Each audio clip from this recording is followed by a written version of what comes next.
शुभम और तनु की नई नई शादी हुई थी। शुरुआती दिनों में तो शुभम और तनु के चेहरे पर प्यार साफ झलकता था। एक दूसरे से काफ़ी ज़्यादा प्यार मोहब्बत से बातें करते थे। यहाँ देखकर उसकी माँ कमला बेहद ज़्यादा खुश थी। कुछ समय बीतता चला जाता है, लेकिन फिर तनु की हरकतों में बिल्कुल बदलाव आ जाता है।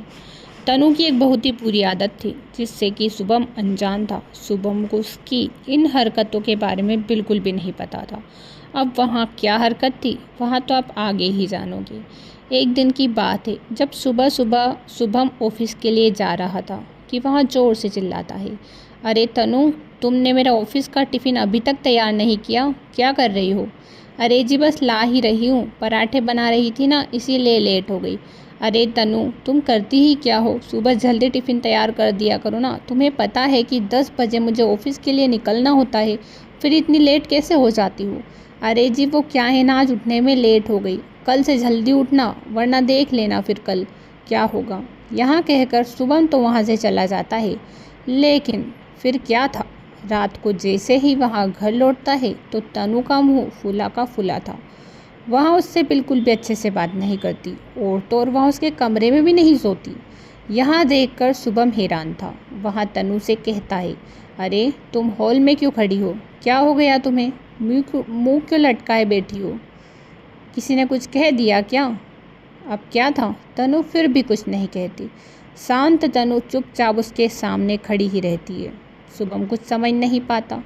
शुभम उसे मनाने की कोशिश करता है। वह कहता है, क्या तुम सुबह की वजह से मुझसे नाराज़ हो? सुबह मैंने टिफ़िन के बारे में 2-4 बातें कह दी, इसीलिए तुम मुझसे नाराज़ हो ना? मुझे माफ़ कर दो, मैं आज के बाद से तुमसे ऐसी कुछ भी नहीं कहूँगा, सॉरी। यहाँ कहकर शुभम तनु को मना लेता है। शुभम हर छोटी छोटी बातों पर गुस्सा हो जाया करती थी। अब क्या था, समय तो बीतता चला जा रहा था, लेकिन तनु की हरकतें बढ़ती ही जा रही थी। एक दिन की बात है, जब तनु खाना बनाती है। खाना खाने के बाद सास कहती है, अरे तनु, आज सब्जी में नमक कुछ ज़्यादा ही डाल दिया था तुमने, इतना नमक नहीं डालते, थोड़ा कम नमक डाला करो, घर के बारे में तो देख लिया करो। तनु यह बात सुन तो लेती है, लेकिन सास को नहीं पता था कि रात को क्या होने वाला है। शाम होते ही सास इंतज़ार करती है, लेकिन तनु खाना बनाने के लिए बाहर ही नहीं आती, वहाँ कमरे में ही बैठी रहती है। तनु मन ही मन सोचती है, आज तो माँ जी ने नमक की ज़्यादा कहा ना, देख लेना, खाना उनको ही बनाना पड़ेगा। आज तो मैं खाना बनाऊंगी नहीं, चाहे कुछ भी हो जाए। तनु कमरे में से नहीं निकल रही थी। इधर कमला अपनी बहू का इंतज़ार कर रही थी। अरे सुबह आने ही वाला है, लेकिन अभी तक तनु ने खाना ही नहीं बनाया, पता नहीं क्या कर रही है। मैं अगर जाऊंगी तो अच्छा नहीं लगेगा, इसलिए वहाँ खुद ही आ जाएगी या फिर शुभम से कह दूंगी। शुभम जैसे ही ऑफिस से आता है, कमला उससे कहती है, अरे बेटा, आज तो बहू कमरे से बाहर ही नहीं निकली, पता नहीं क्यों। तू ही जाकर कह दे, खाना नहीं बनाया अभी तक उसने, और तू भी आ गया है, तुझे भूख लगी होगी ना, जा तनु से बात कर ले, क्या हो गया है उसे? अरे माँ, सुबह तो ठीक थी, क्या हो गया उसे? आप बात कर लेती ना, आप क्यों नहीं गई कमरे में? बेटा वो क्या है ना, मैं उधर चली जाती, लेकिन कमरे का गेट लग रहा था, इसीलिए मैं नहीं गई। अब तू जाएगा ना तो तू ही बात कर लेना। शुभम जैसे ही कमरे में जाता है, तनु का मुंह फिर से फुला हुआ था। अरे क्या हो गया तुम्हें? अब किसने क्या कह दिया? खाना क्यों नहीं बना रही हो? माँ इंतज़ार कर रही है, मुझसे कह रही है कि तनु को बुला दे खाना बनाने के लिए। अरे माँ जी को मेरे हाथ से नमक ज़्यादा लगता है, मिर्ची ज़्यादा लगती है, सब चीज़ें ज़्यादा कम लगती है ना, तो वो ही खाना बना लेगी। आज तो चाहे कुछ भी हो जाए, लेकिन मैं खाना नहीं बनाऊंगी। मैंने कह दिया सो कह दिया, अब आप मुझसे कुछ भी नहीं कहोगे।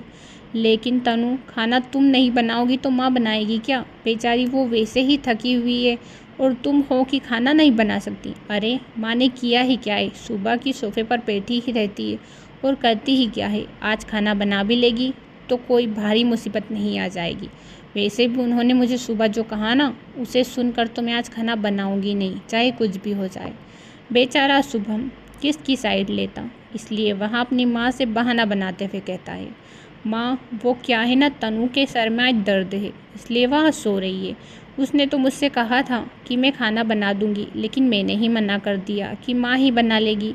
वैसे भी आप तो समझती हो ना, आपकी तो वहाँ बेटी जैसी है, मुझे पता है, इसीलिए मैंने उससे मना कर दिया। हाँ बेटा, तूने सही किया। मुझे नहीं पता था कि उसका सर में दर्द है, वरना मैं कब का खाना बना लेती। यहाँ कहकर कमला किचन में चली जाती और खाना बनाने लगती है। तनु की हरकतों में बिल्कुल भी सुधार नहीं हो रहा था। दिन ब दिन उसकी हरकतें बिगड़ती ही जा रही थी। शुभम इसके बीच में बहुत ही परेशान था, क्योंकि अगर सास उससे कुछ कहती तो वहाँ गुस्से में कमरे में ही बैठी रहती, और शुभम कुछ कहता तो उससे भी नाराज ही रहती।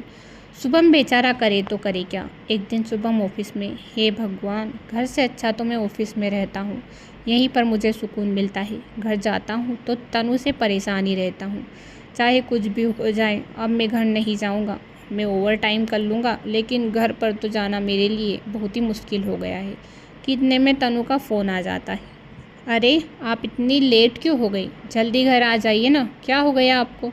कुछ नहीं तनु, वो ऑफिस में ज़्यादा काम था ना, इसलिए।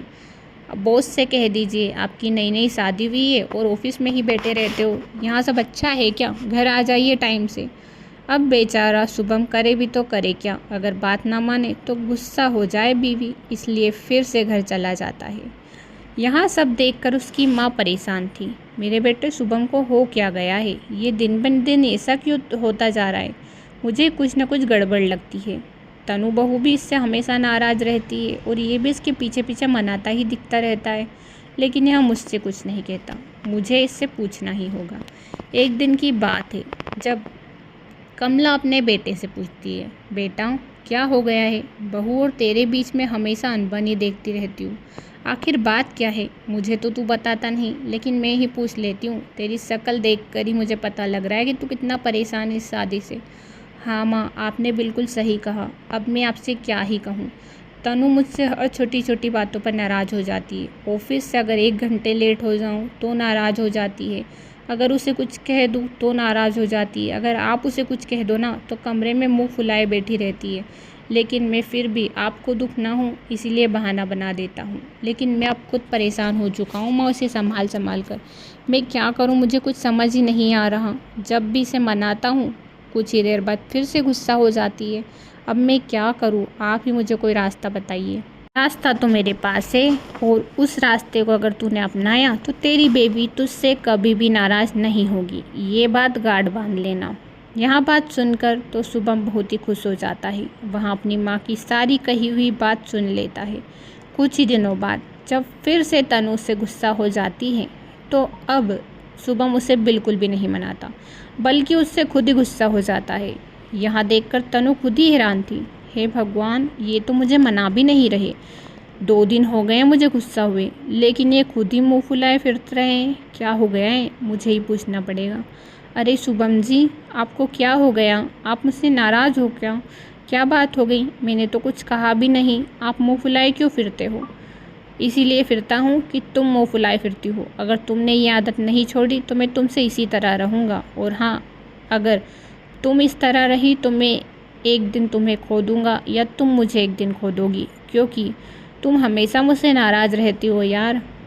कभी भी कोई इंसान अपनी बीवी को इतना तो नहीं मना सकता कि हर 1 घंटे में मनाए। चलो ठीक है, नाराज़ होना बीवी का हक होता है, लेकिन इतना नाराज़ होना भी नहीं होता जिस तरह तुम नाराज़ होती हो। मुझे अब बिल्कुल भी अच्छा नहीं लगता, इसीलिए कह रहा हूँ, या तो तुम मुझे खो दोगी या मैं तुम्हें खो दूँगा। इससे अच्छा है कि तुम मुझसे अच्छे से ही रहा करो। अब क्या था, तनु को अपनी गलती का एहसास हो जाता है। वहाँ उससे कहती है, मुझे माफ़ कर दीजिए जी, आज मुझसे आप थोड़ी ही देर नाराज़ थे, लेकिन मुझे कितना बुरा लग रहा था, तो आपको कितना बुरा लगता होगा। मैं तो हमेशा ही आपसे नाराज़ रहती हूँ, वो भी छोटी छोटी बातों पर, लेकिन अब से मैं आपसे नाराज़ नहीं रहूँगी। लेकिन हाँ, नाराज़ तो रहूँगी जिस तरह बीवियाँ रहती है, लेकिन अब जो छोटी छोटी बातों पर नाराज़ होती थी ना, वो नहीं होंगी। अब क्या था, तनु अपनी आदत सुधार लेती है, फिर अब अपने पति से वहाँ नाराज़ नहीं होती, और अब दोनों खुशहाल ज़िंदगी बिताते हैं। यहाँ देखकर कमला भी बहुत ही खुश होती है। सुमित्रा की 2 बेटियां थीं, राधा और मीरा। राधा उसकी खुद की ही बेटी थी, वहीं पर मीरा उसकी सौतेली बेटी थी। वह राधा से बहुत ही अच्छे से बात करती थी, प्यार से बात करती थी, और राधा को तो घर का कुछ काम भी नहीं करने देती थी। वहीं पर मीरा के प्रति उसका व्यवहार बिल्कुल अलग था। मीरा से वहाँ बिल्कुल भी अच्छे से बात नहीं करती थी। मीरा बेचारी घर का सारा काम भी करती थी। मीरा अपनी माँ को काफ़ी ज़्यादा याद करती थी। उसकी माँ को गुजरे 2 साल हो गए थे, उसके बाद ही उसकी सौतेली माँ आई थी। मीरा अपनी माँ को इतना याद करती थी। उसके पिता सुबह होते ही नौकरी के लिए चले जाते थे, तो सारे घर में मीरा अकेले ही काम करती थी और सुमित्रा और उसकी बेटी राधा दोनों ही तो सिर्फ उस पर ऑर्डर ही चलाते रहते थे। एक दिन सुबह सुबह राधा चिल्लाती है, अरे मीरा कहाँ गई? जल्दी मेरे लिए चाय बना कर ले आ।